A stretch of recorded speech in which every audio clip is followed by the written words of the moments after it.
Hi mathematicians, it's me, Miss Altman, and it's amazing to see you. Before we get started, let's take 20 seconds to grab some supplies that we will need for our time together today. You will need paper and a pencil. I'm going to go and get mine. Why don't you go ahead and do the same? See you in a little bit.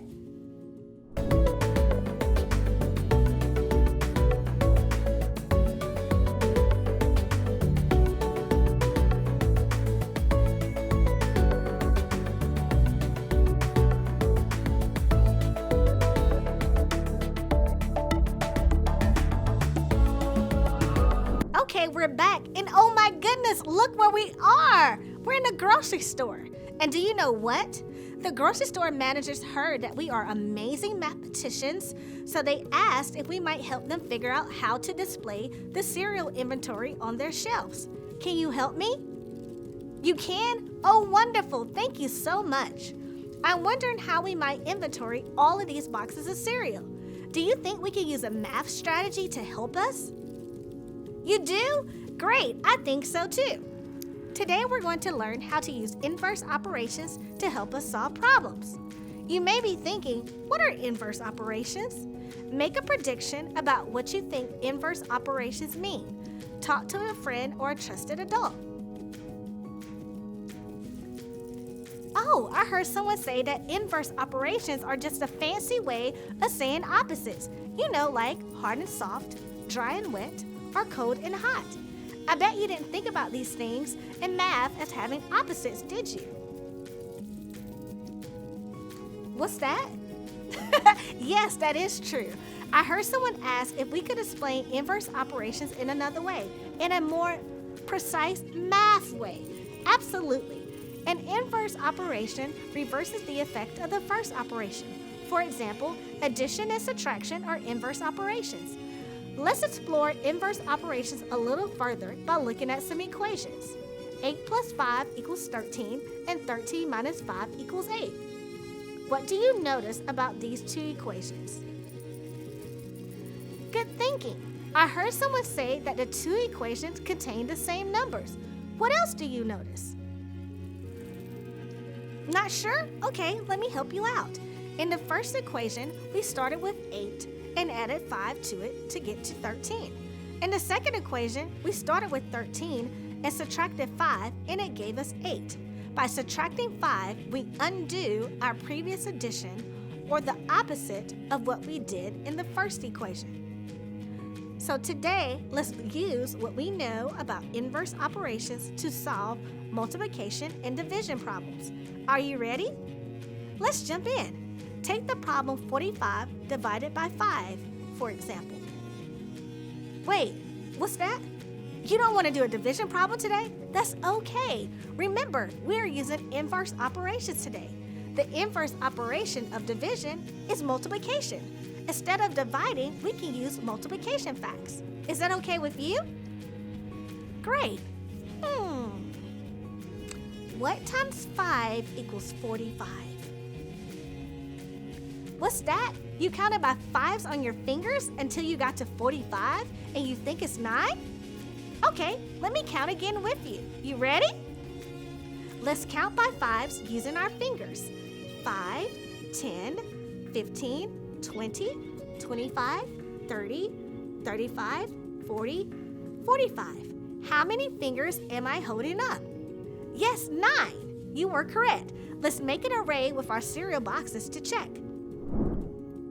So 9 times 5 equals 45. So the inverse operation would be 45 divided by 5 equals 9. Let's try another.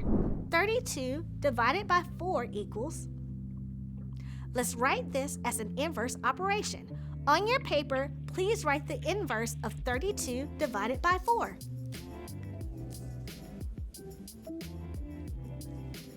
What did you write on your paper? Share your answer with a friend or trusted adult. Very good. You wrote 4 times something equals 32. So we know that 4 times something equals 32. Do you know a math fact for that? You do? Say that louder. Yes, 4 times 8 equals 32. Okay, let's build an array to check our thinking. That's right, 4 times 8 equals 32. So 32 divided by 4 equals 8. Would you like to try another one? Great, let's try a word problem this time. Jamie collected 48 stickers. Her sticker book can hold 8 stickers per page. How many pages will she need to hold her sticker collection?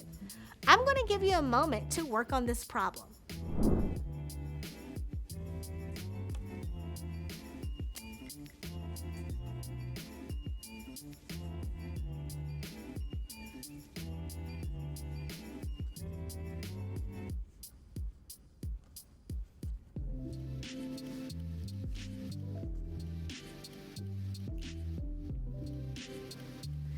You ready?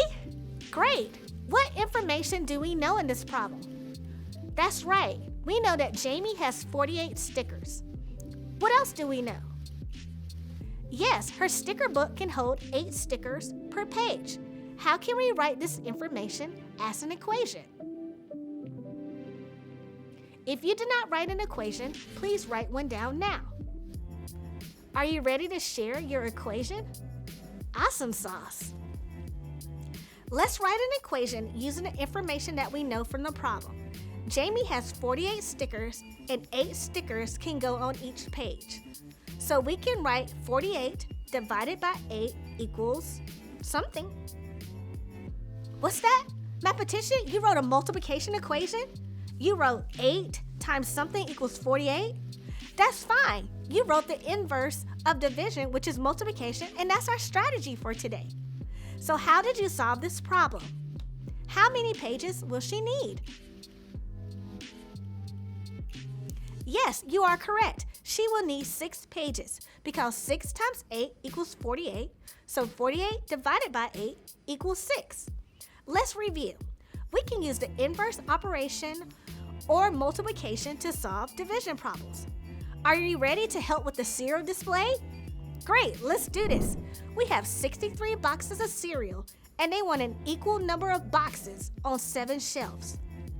Okay, mathematician, how many boxes of cereal should we put on each shelf? I'm going to give you a moment to write an equation, the inverse operation, and time to solve this problem.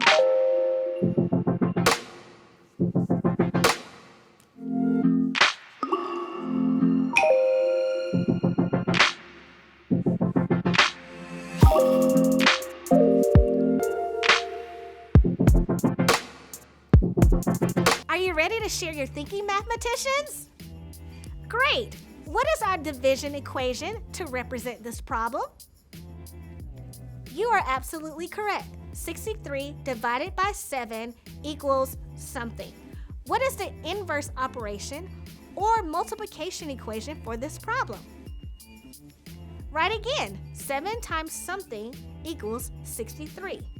How many cereal boxes should we put on each shelf? What's that? Oh no! I need to clarify that for all of our mathematician friends. One of our mathematicians mentioned that they knew how to write the equations, but they didn't know what 7 times something equals 63, and they need our help. It's okay to admit you need help because we grow by learning from our mistakes. So let me clarify. Creating a multiplication problem to solve a division problem is one strategy. If you don't know the multiplication fact just like that, you can use other strategies to help you, like building an array, making equal groups, or using subtraction. Let's make equal groups to help solve this problem. So what times 7 equals 63? My visual is using shelves. They are placing 1 box of cereal on each shelf to make equal groups. Now let's count how many cereal boxes are on each shelf. Count the boxes with me. 1, 2, 3, 4, 5, 6, 7, 8, 9. There are 9 cereal boxes on 7 shelves. So 7 times 9 equals 63. So 63 divided by 7 equals 9. Great job, mathematicians! Thanks for joining me today. I hope you had fun learning about inverse operations and using multiplication to solve division problems. Remember, using multiplication to solve a division problem is only one strategy. You can still check your work by using repeated subtraction, building arrays, or creating equal groups. Join me next time to learn more math strategies. Bye, mathematicians!